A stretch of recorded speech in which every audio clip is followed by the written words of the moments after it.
आपके साथ राखी लांबा और आप देख रहे हैं एचएनएन न्यूज। सीधी तस्वीरें पटियाला से आपको दिखाते हैं, जहां पर पंजाब के मुख्यमंत्री भगवंत मान क्या कुछ कह रहे हैं, आप खुद सुनिए। कोई पता नहीं किहड़ी किताब तो किहड़े अखबार चों की देखण नूं पढ़न नूं सुणन नूं मिल जे, पर इत्थे अज क्योंकि दानिशमंद लोग ने, इलम नाल संबंधित लोग ने, प्रोफैसर साहबान ने और स्टूडेंट जिन्हां दे दिल दे विच बलबला कुछ करन दा, उन्हां चों बहुत सारे इत्थे स्टेज ते होणगे, बहुत सारे वड्डियां होर कुर्सियां ते होणगे, बहुत सारे राजनीति च होणगे, डिसीजन मेकिंग पावर होगी उन्हां कोले। तां इह एक समझ लो अप्रैंटिसशिप हो रही है। असीं कल सरकारी स्कूलों के बच्चों नूं सैशन दे विच श्री आनंदपुर साहब जो विधान सभा का सैशन होया सी, उहदे विच लिजा के उन्हां नूं उसे तरह रैसल तुसीं देखिया होना, बहुत सारा कोई बच्चा मुख्यमंत्री बनया, कोई अपोजिशन का लीडर बनया, कोई MLA बनया, कोई मंत्री बनया, सवाल होए जवाब होए, ताकि बच्चों नूं थोड़ा थोड़ा पता लगन लगे कि किवें हुंदा। नहीं तो पता ही नहीं लगदा सीगा कि किहनूं वोटां पाई जाने ते कित्थे जाई जांदियां वोटां है, जां खूह किहड़ा है जिहड़ा भरदा ही नहीं वोटां नाल। कई पीढ़ियां तो वोटां पा पा के मिन्नतां ही करी जांदे, उत्थे ही रखे हुए हैं, बस एक गोल चक्कर च किते नहीं जांदे। पात्र साहब का शेर है, बस दे कंडक्टर वर्गी हो गई है जिंदगी, बस दे कंडक्टर वर्गी हो गई है जिंदगी, सफर भी नित दा जाना भी नहीं किते, इत्थे फिरदे रहने हैं जी। यूथ जिहड़ा बड़ी पावर है। India is the youngest country on the earth. अपना देश सब तो नौजवान मुल्क है जी धरती ते, जिथे 60% तो ज्यादा 35 साल तो थले थले ने। इन्ना होर किसी मुल्क कोले इन्नी पॉपूलेशन यूथ की है नहीं, पर वो यूथ की एनर्जी नूं जे आपां पॉजिटिव तरीके नाल चैनलाइज कर लांगे तो देश बहुत ज्यादा तरक्की कर लू। पर जे वो यूथ भटक गया, जां उहनूं किस्मत ते छड़ता, जां उहनूं किते आरे ना लाया गया कामकार ते ना उहदी डिग्रियां मुताबक उहनूं नौकरी ना मिली, जां उहनूं उहदे आर्ट मुताबक उहनूं प्लेटफॉर्म ना मिलिया, तो फिर इधर उधर भटकूगा तो देश लई हानिकारक भी हो सकता, क्योंकि वो एनर्जी ने किते ना किते निकलना ही है, चाहे नैगेटिव है चाहे पॉजिटिव है। जे पॉजिटिविटी वाले पासे जावांगे समाज सिरजिया जाऊगा। ते साडे कोल तां खजाना ही इन्ना, साडे शहीदां दा, साडे फकीरां दा, साडे गुरुआं दा, साडे पीरां दा, देवी देवतियां दा, जिथों मर्जी सेध लै लो। शहीद आजम भगत सिंह 23 साल की उम्र च तां फांसी हो गई सी, 17-18 साल की उम्र च इनकलाबी हो गए सी, 4-5 साल की उम्र ही एक्टिव रही, पर 4-5 साल च ही उन्होंने यह जा कुछ लिख भी दिता, सानू दस भी गए। क्योंकि आदमी बड़ा सालों से नहीं, आदमी बड़ा ख्यालों से होता है। ख्याल वड्डे होने चाहिए। सालां वाले तो तुहाडे पिंड भी पए होने मंजे ते बाबे, कोई 90 का हो गया, कोई 95 का हो गया। थोनू आप नूं नहीं पता होना भी अर्जन बुढ़ा मर गया कि हैगा हजे। आप भी पुछना पैंदा, यार उन्होंने बुढ़ा हजे हैगा? हाँ कहने अंदर हैगा, सुभाष च रजाई पाई पे ने, ते ऐतकी दा सियाल शायद कढ़ा दूगा। वो तो सियाल ही कढ़ना है ने। पर कित्थे भगत सिंह होरी, सरदार करतार सिंह सराभा 19 साल की उम्र च पायलट का कोर्स करन गए सी बरकले यूनिवर्सिटी च, ते कित्थे वो शहीदियां जिहड़ियां आने वाले हजारां चंद तारे जो तक रहणगे उद तक याद रखे जाएंगे। सो आदमी बड़ा सालों से नहीं ख्यालों से होता है। ख्याल बड़े रखो, सुपने बड़े रखो। अब्दुल कलाम जी ने लिखा है कि सुपने वो नहीं हुंदे जिहड़े नींद च आउंदे ने, सुपने वो हुंदे ने जिहड़े तुहानूं सौण नहीं दिंदे। असल च सुपने वो ने। आ मैडम आ जिहड़ी सिक्योरिटी वाली कुड़ियां ने, कौन ने परां नूं मूंह करी खड़ियां, आराम नाल बह जाओ, बह जाओ। काहदे वास्ते परां नूं मूंह करी खड़ियां, ना उन्हां नूं सुण देने, ना आप सुण रहे हो। आराम ना खड़ जाओ, आराम ना। अपना अपनी यूनिवर्सिटी है, अपने ही लोग ने, उन्होंने तो भी आपां उन्होंने वाल शक दी निगाह नाल देखिए। आही प्रॉब्लम की है ना साडे सिस्टम ने, सानू साडे ते शक करन लाता जी। ਅਸੀਂ ਆਪਦਿਆਂ ਤੇ ਸ਼ੱਕ ਕਰੀ ਜਾਂਦੇ ਆ। ਇੱਕ ਪਿੰਡ ਦੇ ਵਿੱਚ ਨਾ ਮੱਝਾਂ ਚੋਰੀ होने लग गईਆਂ। और वहीं बिहार विधानसभा सत्र से पहले महागठबंधन की तैयारी है। पटना में आज महागठबंधन की बड़ी रणनीतिक बैठक होगी। प्लान ऑफ एक्शन को लेकर यह बड़ी बैठक बुलाई गई है। बैठक में महागठबंधन की हार पर भी चर्चा संभव है। तो बिहार में महागठबंधन की आज अहम बैठक है। पटना में यह बैठक होगी, रणनीतिक बैठक होगी। प्लान ऑफ एक्शन को लेकर ये पूरी बैठक है और किस तरीके से आगे प्लानिंग की जाएगी। बिहार विधानसभा सत्र है और इससे पहले महागठबंधन की बैठक होगी और इस महागठबंधन की बैठक में राहुल गांधी मौजूद हो सकते हैं। कांग्रेस के तमाम बड़े चेहरे और तेजस्वी यादव इस महागठबंधन की बैठक में मौजूद रहेंगे। बिहार में अच्छा प्रदर्शन इस बार नहीं रहा है और इसे लेकर ये बैठक जरूरी है। और वहीं छत्तीसगढ़ कांग्रेस ने 41 नए जिला अध्यक्षों की सूची जारी की है। जीपीएम जिले की नई कांग्रेस जिला अध्यक्ष गजमती भानु होंगी। पहली बार महिला के हाथों में अध्यक्ष पद की कमान, जिला अध्यक्ष पद की कमान सौंपी गई है। तो बड़ी जानकारी, 41 जिला अध्यक्षों की सूची जो है वो पेश की गई है और छत्तीसगढ़ में ये बड़ा संगठन बदलाव हुआ है। 41 नए जिला अध्यक्षों की सूची है और इस सूची में सबसे चौंकाने वाला नाम गजमती भानु का है, जो जीपीएम जिले की नई अध्यक्ष होंगी। पहली बार महिला के हाथों में कांग्रेस जिला अध्यक्ष की कमान जो है वो सौंपी जा रही है। छत्तीसगढ़ कांग्रेस ने 41 जिला अध्यक्षों की सूची जारी की है। और वहीं लोकसभा स्पीकर ओम बिरला का जोधपुर का दौरा है। इंडिगो दिल्ली की फ्लाइट से जोधपुर पहुंचेंगे। एयरपोर्ट पर प्रशासनिक अधिकारी अगुवाई करेंगे। बीजेपी अधिकारी ओम बिरला का स्वागत करेंगे। एयरपोर्ट से सीधे हेलीकॉप्टर से पाली जाने का कार्यक्रम है। मदन राठौड़ के बेटे की शादी में शिरकत करेंगे। तो एयरपोर्ट पर प्रशासनिक अधिकारी जो है अगुवाई उनके काफिले की करेंगे।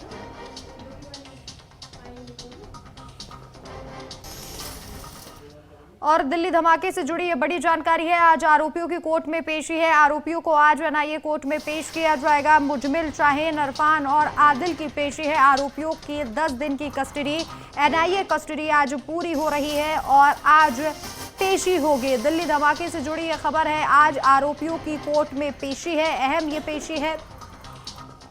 10 दिन की एनआईए कस्टडी थी। आज हो सकता है कि एनआईए कस्टडी बढ़ाने की डिमांड जो है वो करे। जुडिशियल कस्टडी को लेकर भी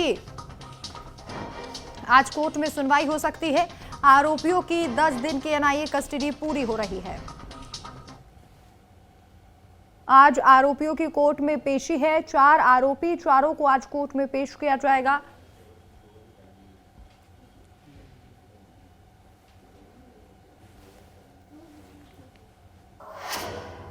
और वहीं दिल्ली में वायु गुणवत्ता लगातार 15वें दिन भी बहुत खराब रही है। आज भी AQI 400 के करीब रहा। विशेषज्ञों के अनुसार आने वाले सप्ताह में भी सुधार की कम संभावना है।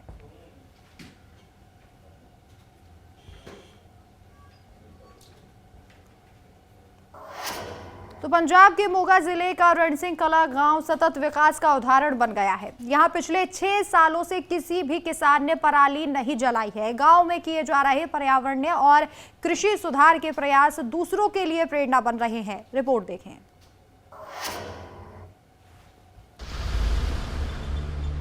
पंजाब के मोगा जिले का एक छोटा सा गांव रणसिंह कला दूसरों के लिए मिसाल बन रहा है। यहाँ किए जा रहे सतत विकास के काम लोगों का ध्यान खींच रहे हैं। सबसे खास बात यह है कि पिछले 6 सालों में इस गांव के किसी भी किसान ने पराली नहीं जलाई है। रणसिंह कला से किसानों को, रणसिंह कला गांव से पूरे देश को सीखने की लोड़ है। रणसिंह कला एक पाठशाला है पूरे देश के लिए कि जिसने अकेले पराली पर नहीं काम किया, उसने अपने पेंडू डेवलपमेंट में भी काम किया है, अपने गांव का विकास किया है। जैसे हमारा गांव पूरे देश का पहला गांव है जहां ओपन ड्रेनिंग नहीं होती। हमारा 100% जो गांव है सीवरेज डाला हुआ है, उसका पानी भी ट्रीट होता है। ट्रीटमेंट प्लांट लगा हुआ है। ट्रीट किया हुआ पानी 100 एकड़ उससे खेती करते हैं। और हमारे जो तालाब थे वो गंदे हो चुके थे पहले, उनको हमने खूबसूरत लेक का रूप दिया है। झील बनाई है अपने गाँव में 2, और इसी तरह अपने गांव में वातावरण को अच्छा करने के लिए पार्क का निर्माण किया है। 3 पार्क बने हुए हैं हमारे गांव में। रणसिंह कला गांव के लोग दिख रहे बदलाव का सेहरा अपने सरपंच के सिर बांधते हैं। गांव की गलियां साफ सुथरी नजर आती हैं और कूड़े का नामो निशान नजर नहीं आता। यहाँ के किसानों ने अधिकारियों के आदेश देने से बहुत पहले ही पराली जलाना बंद कर दिया था। हम बिना सरकार के कहे ही अपने गांव को आग से मुक्त करना शुरू कर दिया था। 15 में हम शुरू कर दिया था कि पराली जलानी मना कर दी थी, और हौली हौली धीरे धीरे देखते देखते किसानों ने एक ने अच्छा काम किया, आग ना लगाई, खेत अच्छा बन गया। फिर दूसरे ने शुरू किया और तीसरे ने, फिर मिंटू ने एक ग्रुप के रूप में संद जो पराली के ना जलाने के लिए काम आते हैं वो ला के यहाँ पे दिए। यहाँ का ना जो सरपंच है प्रीतेंद्रपाल सिंह मिंटू, उन्होंने पिंड में बहुत सारे विकास कार्य तो किए हैं, जैसे सीवरेज पिंड में, इंटरलॉक टाइलें, और उसके साथ साथ सीवरेज के पानी को साफ़ करके खेती के लिए बरतना, और सबसे बड़ा जो इन्होंने काम किया है वो पराली के बारे में किया है। तो इन्होंने एक पिंड में मुहिम चलाई थी 6-7 साल पहले कि जो पराली किसान नहीं जलाएंगे उनको 500 एकड़ प्रति एकड़ उनको मुआवजा मिलेगा, जिसकी वजह से पिंड के किसानों ने 50% उसी साल बंद होगी आग लगानी, और आज 2025 में हमारा पिंड आग से बिल्कुल मुक्त है। इस एक भी एकड़ को पराली को नहीं जलाया गया रणसी कला मोगा में। केंद्रीय कृषि मंत्री शिवराज सिंह चौहान ने हाल ही में गांव का दौरा किया और वे कहते दिखे कि रणसिंह कला ने एक मिसाल कायम की है जिसे पूरे देश में अपनाया जाना चाहिए। मॉडल विलेज है। यहाँ की खेती के बारे में मैंने विस्तार से बताया है। पराली 6 साल से जला नहीं रहे और पराली को बोझनी वरदान बना दिया है, और लेकिन केवल खेती बाड़ी नहीं, वो हर बार खराब करता। गांव के विकास का जो मॉडल है रणसिंह कला का, उसको भी मैं पूरे देश के सामने रखूंगा कि एक गांव का आदर्श विकास, जैसा मिंटू यहाँ सरपंच है, उनके साथ मैं देखा वो कैसा होता है, ये भी पूरे देश को बताऊंगा। इस गांव में आके मैं धन्य हुआ, मैं बहुत प्रसन्न हूँ। रणसिंह कला के लोग अपने गांव की कामयाबी पर गर्व महसूस करते हैं। वे कहते हैं कि मजबूत स्थानीय नेतृत्व और सामुदायिक पहलों से पूरे भारत में गांवों की तस्वीर बदली जा सकती है। और वहीं बागपत में पैसे के लेन देन का मामला सामने आया है, जो अचानक हिंसक झड़प में बदल गया। पुराना कस्बा इलाके में सलमान और रईस पक्ष आमने सामने आ गए, जिसके बाद मारपीट और पथराव शुरू हुआ। पथराव में एक कार का शीशा टूट गया और 2 युवक घायल हुए हैं। कुछ देर के लिए इलाके में अफरा तफरी मच गई। सूचना पर पहुंचे पुलिस ने दोनों पक्षों को शांत कराया, घायलों को अस्पताल भेजा। फिलहाल पुलिस पूरे मामले की जांच कर रही है।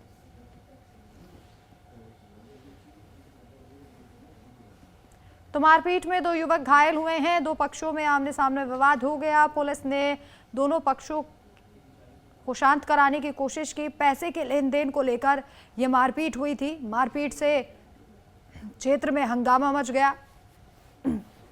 मारपीट में 2 युवक घायल हुए हैं और पुलिस ने पूरा मामला शांत कराया। यहाँ घटना आपस में इनकी लड़ाई हो रही थी 2 पक्षों की। अच्छा, किस चीज की? एक तो रईस, एक और से दूसरे। अच्छा, अब क्या हुआ है? अब क्या हुआ, बस ये तोड़ फोड़ हुई हमारे साथ, तो पथराव हुआ है। किस में तोड़ फोड़ करी? गाड़ी के साथ में। अच्छा, पथराव हो रहा था क्या? जी। कोई चोट वोट आई है? चोट वोट आई है किसी को? हमारे किसी के नहीं है, उनके चोट होगी। क्या चाहते हो फिर आप? आते हो हमारी गाड़ी। सुबह कहा था मैं 8 बजे उनसे, मेरे पास कपड़े का काम करता है, कपड़े ले जाकर बेचते हैं। सुबह पैसा मांगने लगा तो 4-5 लड़के उसके रईस, उसका बाप, मेरे साथ मारपीट करी, डंडे बजा के उंगली तोड़ दी। सुबह डॉक्टर जो है मेरा फोड़ दे गया। अब मैं खड़ा था बिलाल के मदरसे के यहाँ, उन्होंने फिर मारपीट करी, छुरी उड़ी लेकर। क्या काम करते हो तुम? कपड़े बेचता हूँ। कहाँ के रहने वाले हैं? बागपत मोहल्ला मोलपुरा। हमला करने वाले लोग कितने थे? 4-5 थे। कौन कौन लोग थे? कौन कौन लोग? रईस था, छोटू था। मैं जब उधार के पैसे मांगने का आया था, वो लड़का मेरे पास काम करता था कपड़े का। मैं उधार के पैसे मांगने का आया, उसके घर वालों ने 3-4 भाइयों ने गाली गलौज करी, मार पिटाई करी सुबह मेरे साथ। मैं डॉक्टरी करवा के एप्लीकेशन दे गया, थाने में रिपोर्ट करवा के चला गया। ये मेरे सुबह उंगली तोड़ी, डंडे बजाए थे। तो फिर मैं बिलाल मदरसे में वहाँ खड़ा था। 4-5 जन आए, कोई छुरी ले रहा था, कोई ईंटें ले रहा था, कोई डंडे ले रहा था। लोहे की रोड में वो चक्री सी लगा रखी उन्होंने, उनसे मारपीट करी मेरे साथ। यहाँ छुरी मार रखी, यहाँ ईंट मारी अद्धा और मैं गिला था जी। खबर चंदौली से है, जहां बीजेपी नेता और जिला पंचायत सदस्य प्रतिनिधि मृत्युंजय सिंह दीपू डीएम दरबार पहुंचे, जहां बरहनी ब्लॉक क्षेत्र में हुए विकास कार्यों में सरकारी धन के बंदरबाट को लेकर डीएम से न्याय की गुहार लगाई है और कहा है कि साल से अधिक समय से जन सूचना के तहत मांगे गए सवालों के जवाब नहीं मिल रहे हैं। पंजाब के पूर्व डीजीपी ने प्रयागराज के पुलिसकर्मियों पर अभद्रता के गंभीर आरोप लगाए। पूर्व डीजीपी ने एक्स पर पोस्ट कर सीएम योगी आदित्यनाथ से शिकायत की और उनका आरोप है कि संगम तट के हनुमान मंदिर पर तैनात एक दरोगा ने उम्र और पद का परिचय देने से के बावजूद पान मसाला खाकर बदतमीजी की, जबकि वहां मौजूद पुलिसकर्मी मौजूद रहे। अब पूर्व डीजीपी का कहना है कि वे बुजुर्ग होने के कारण मदद मांगने पहुंचे थे, लेकिन पुलिसकर्मी ने उल्टा उन्हें वीआईपी पास लाओ कहकर डांट दिया।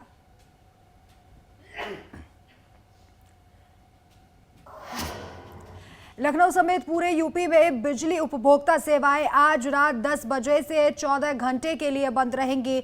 UP power corporation RMS system में ओटीएस विवरण अपडेट कर रहा है, जिसके कारण 30 नवंबर को दोपहर 12 बजे तक ना तो ऑनलाइन बिल फॉर्म जमा किए जा सकेंगे और ना ही प्रीपेड मीटर रिचार्ज होंगे।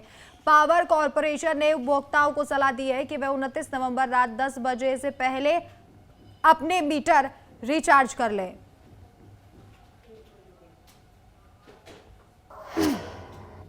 मथुरा में गोरक्षकों पर जानलेवा हमला होने से तनाव फैल गया है। वाल्मीकि बस्ती में अवैध मांस की दुकान बंद कराने पहुंचे गोरक्षकों पर अचानक सैकड़ों लोगों की भीड़ ने लाठी डंडों से हमला कर दिया। घटना में गौरक्षक गंभीर रूप से घायल हुए हैं। सूचना मिलते ही पुलिस मौके पर पहुंची और घायलों को भीड़ से निकालकर अस्पताल पहुंचाया है, जहां हालत गंभीर होने पर उन्हें जिला अस्पताल रेफर कर दिया गया है। पुलिस ने मामला दर्ज कर हमलावरों की तलाश शुरू कर दी है।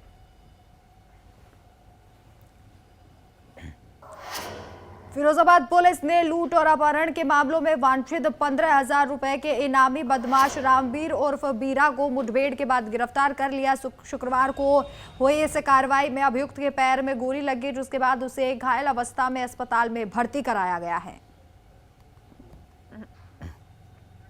पैर में गोली लगने से बदमाश घायल हुआ है। फिरोजाबाद से यह खबर है। लूट और अपहरण के मामलों में यह वांछित चल रहा था, जिसे पुलिस ने मुठभेड़ के दौरान गिरफ्तार कर लिया है। पैर में गोली लगने से यह बदमाश घायल हो गया। मुठभेड़ हुई थी और मुठभेड़ के बाद पुलिस को यह कामयाबी हाथ लगी है, जहां वांछित अपराधी को पुलिस ने गिरफ्तार कर लिया है। इनामी बदमाश मुठभेड़ में घायल हुआ है, जिसे पुलिस ने गिरफ्तार कर लिया है। फिरोजाबाद से ये जानकारी है, जहां पर इनामी बदमाश को पुलिस ने गिरफ्तार कर लिया है। लगातार यूपी में पुलिस एक्शन मोड में नजर आ रही है और ये खबर फिरोजाबाद से है, जहां खाकी को एक बड़ी कामयाबी हाथ लगी। ये आरोपी कई दिनों से वांछित चल रहा था। लूट अपहरण के मामले इस पर दर्ज थे। कई धाराओं के तहत कई थानों में मामले दर्ज थे और आखिरकार पुलिस ने इसे गिरफ्तार कर लिया है। पैर में गोली लगने के बाद ये घायल हुआ, जहां अस्पताल में इसे एडमिट कराया गया है। इससे पूछताछ की जाएगी और कई और परतें जो है वो खुल सकते हैं। इनामी बदमाश मुठभेड़ में गिरफ्तार पुलिस के द्वारा किया गया है।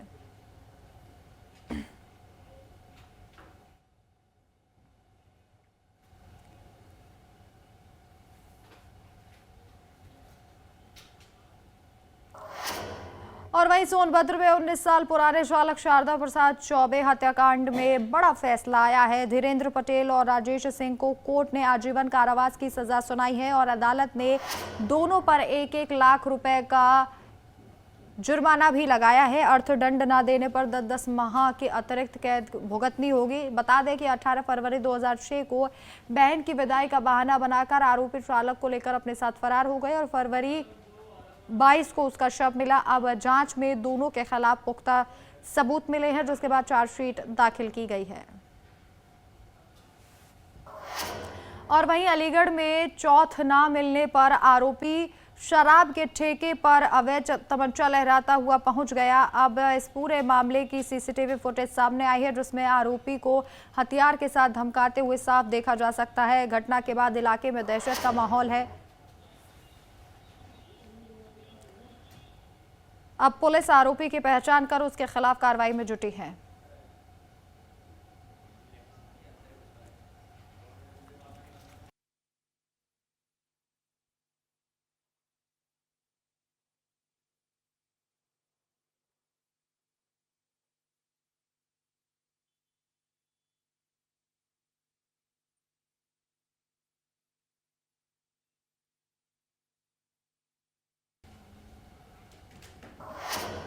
और वहीं श्रावस्ती में चचेरे भाइयों ने अपनी ही बहनों पर लाठी डंडों से हमला कर दिया, जिसका वीडियो अब वायरल हो रहा है। मां के निधन और पिता के नेत्रहीन होने के बाद जमीन बेटियों के नाम पर है। इसी को लेकर विवाद शुरू हुआ। मामला कोर्ट में लंबित है और स्टे ऑर्डर होने के बावजूद मारपीट की गई है। पीड़िताओं का आरोप है कि पुलिस ने आरोपी पक्ष से मिलकर हल्की धाराओं में मुकदमा दर्ज किया है और उल्टा उनके खिलाफ ही फर्जी केस लिख दिया है। अब परेशान बहनों ने एसपी से मिलकर सुरक्षा और न्याय की गुहार लगाई है।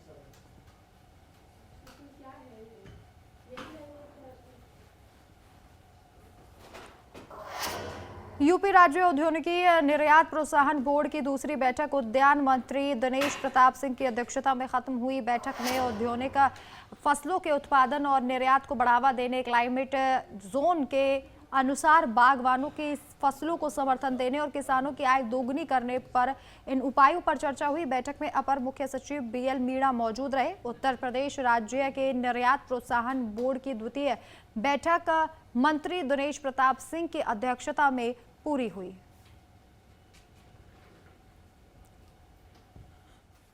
आज उत्तर प्रदेश के उद्यान विभाग द्वारा राज्य के किसानों की उपज को दुनिया के बाजारों तक पहुंचाने के उद्देश्य से और देश के यशस्वी प्रधानमंत्री आदरणीय नरेंद्र मोदी जी का संकल्प जो राज्य के किसानों की आय दोगुनी करने के उद्देश्य से एक export promotion board, horticulture export promotion board का गठन किया गया था, जिसकी दूसरी बैठक थी, जिसमें लंदन तक से डेलीगेट्स इसमें शामिल हुए हैं। मुझे खुशी है कि हमारा एक्सपोर्ट प्रमोशन बोर्ड राज्य के किसानों की उपज को दुनिया की बाजारों तक कैसे पहुंचाए, कौन कौन सी उपज को किस देश में पहुंचाने से हमारे राज्य के किसानों का भला हो सकता है, कहां कीमत अधिक मिल सकती है, कैसे अपनी उपज को गुणवत्तापरक उपजाएं जिससे दुनिया की बाजारों में हम कम्पीट कर सकें। इस प्रकार की उन्नत बीज कहां से उपलब्ध होंगे, कैसी उपज हो, इन सब चीज़ों के लिए बैठक हमारी हुई है। तेजी से तैयारी हो रही है कि हमारे राज्य के किसानों की उपज गुणवत्तापरक हो और उस गुणवत्तापरक उपज का मूल्य संवर्धन हो, इसके हर सारे प्रयास किए जा रहे हैं। चलिए फिलहाल इस बुलेटिन में इतना ही, लेकिन आप देखते रहिए HNN न्यूज़। नमस्कार।